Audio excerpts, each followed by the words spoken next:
Haryana BJP ने विधानसभा की कुल 90 सीटों में से 67 पर उम्मीदवारों की पहली लिस्ट जारी की। इसमें 17 विधायकों और 8 मंत्रियों को दोबारा टिकट दी गई है। पहली लिस्ट में 8 महिलाओं को उम्मीदवार बनाया गया है। इसमें सीएम नायब सैनी करनाल की जगह कुरुक्षेत्र की लाडवा सीट से लड़ेंगे। अनिल विज को अंबाला कैंट से टिकट मिली है। बीजेपी ने रानिया सीट से बिजली मंत्री रणजीत चौटाला और राज्य मंत्री विशंभर वाल्मीकि का भी टिकट काटा है। इसके अलावा 9 विधायकों की टिकट काटी गई है। हरियाणा की सभी 90 सीटों पर एक फेज में 5 अक्टूबर को मतदान होगा। रिजल्ट 8 अक्टूबर को आएगा। विधानसभा चुनाव 2019 में बीजेपी और जेजेपी के गठबंधन ने राज्य में सरकार बनाई थी। हिसार से टिकट की दावेदारी जता रहे नवीन जिंदल परिवार को भी झटका दिया गया है। यहां से मौजूदा विधायक मंत्री कमल गुप्ता को फिर टिकट दी गई है। बीजेपी ने 2 विधायकों की सीट भी बदली है।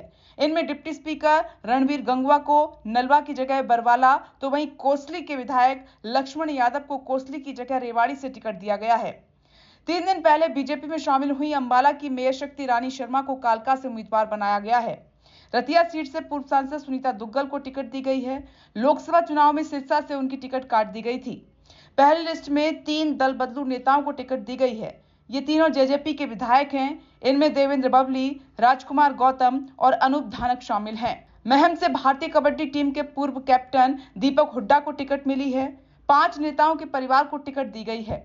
इनमें कुलदीप बिश्नोई के विधायक बेटे भव्य बिश्नोई, किरण चौधरी की बेटी श्रुति चौधरी, केंद्रीय राज्य मंत्री राव इंद्रजीत सिंह की बेटी आरती राव, सतपाल सांगवान के बेटे सुनील सांगवान को और विनोद शर्मा की पत्नी शक्ति रानी शर्मा को टिकट दी गई है। राज्यसभा सांसद कृष्णपाल पंवार को भी भाजपा ने उम्मीदवार बनाया है। वहीं बीजेपी की पहली लिस्ट में 25 नए चेहरे शामिल हुए हैं। पहला नाम कालका से शक्ति रानी शर्मा का है। इसके अलावा शाहबाद एससी से सुभाष कलसाना नए चेहरे हैं। इन्हें एबीवीपी कोटे से टिकट दिया गया है।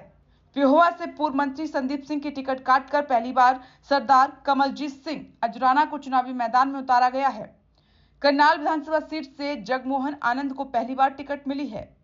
समालखा से मोहन भड़ाना, खरखौदा अजा से पवन खरखौदा, सोनीपत से निखिल मदान, रानिया एससी से सुनीता दुग्गल, कलावती अजा से राजेंद्र देसु जोधा, रानिया से शीशपाल कंबोज, नलवा से रणधीर सिंह पनिहार को टिकट दी गई है।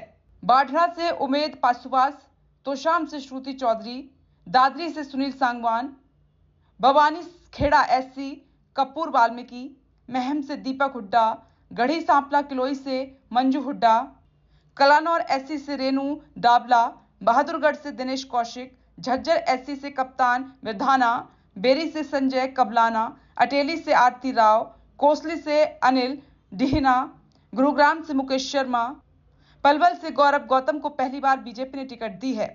2 टर्म से बीजेपी सरकार है। एंटी इनकम्बेंसी का भी खतरा है। राज्य में 2 टर्म से बीजेपी की सरकार चल रही है। साल 2014 में हुए विधानसभा चुनाव में बीजेपी ने पूर्ण बहुमत हासिल कर सरकार बनाई थी। तब मनोहर लाल खट्टर को मुख्यमंत्री बनाया गया। इसके बाद 2019 में हुए विधानसभा चुनाव में बीजेपी बहुमत से चूक गई। बीजेपी ने 10 सीट जीतने वाली जननायक जनता पार्टी के साथ गठबंधन की सरकार बनाई। तब मनोहर लाल खट्टर मुख्यमंत्री और दुष्यंत चौटाला डिप्टी सीएम बने। साल 2024 में लोकसभा चुनाव में सीट शेयरिंग को लेकर बीजेपी और जजपा का गठबंधन टूट गया। इसके बाद बीजेपी ने मनोहर लाल को बदलकर नायब सिंह सैनी को मुख्यमंत्री बना दिया। लगातार 2 बार से सरकार बना रही बीजेपी के सामने एंटी इनकम्बेंसी की चुनौती है। Bureau report, India truth.